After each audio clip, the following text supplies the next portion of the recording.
Morning, students. Today I will explain on the topic Aunt Jennifer's, composed by Adrian Rich. She is widely known for her active involvement in the feminist movement. In her poem Aunt Jennifer's Tiger, she addresses the issue of male dominance.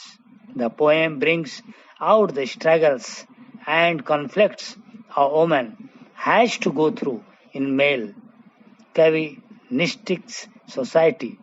Aunt Jennifer, the protagonist, is symbolic of women all over the world who are victims of oppressions at the hands of the patriarchal system. Thus, the poem illustrates rich feminist concerns. After that, I would like to explain stanza 1.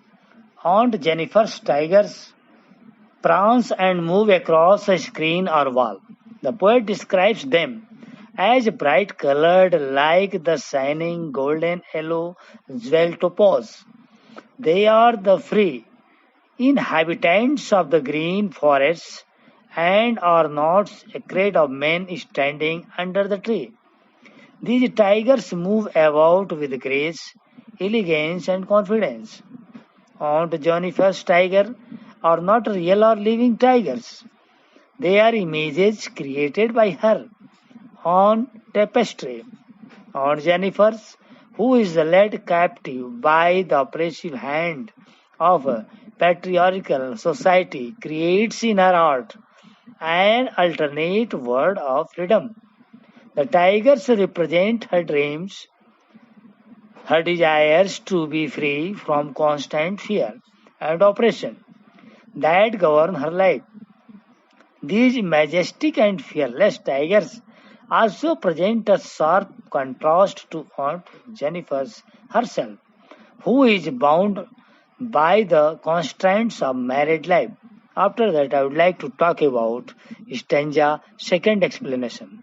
In the second stanza, Aunt Jennifer appears to be creating beautiful images of the tigers by using wool, but she finds it quite hard to pull even the ivory needle.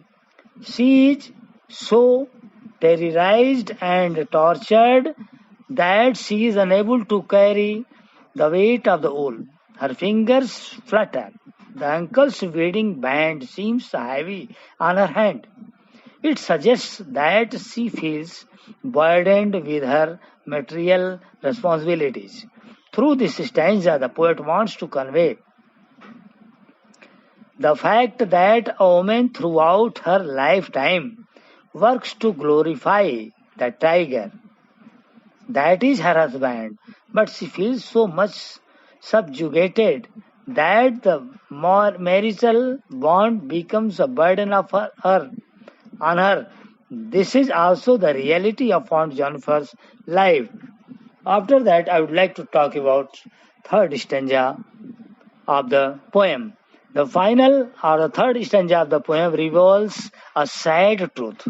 The poet says that even death will not be able to release Aunt Jennifer from the trauma she had to undergo during her lifetime. Her life will be a story of her ordeals and the oppression that she was subjected to. However, the tigers created by her will be eternal. They will always be proud and unafraid. Here we get a glimpse of an oft quoted convention theme in poetry that art endures beyond human life. Perhaps the poet wants to say that the women themselves are creating these tigers. They need to break their shackles and to be unafraid like the tigers themselves. One more thing that can be inferred from the poem is that Aunt Jennifer, who all along has borne the misery she has subjected to, now longs for freedom from dominance and male cavism. Students are advised to do NCERT question and one extract based question on the topic. Thank you.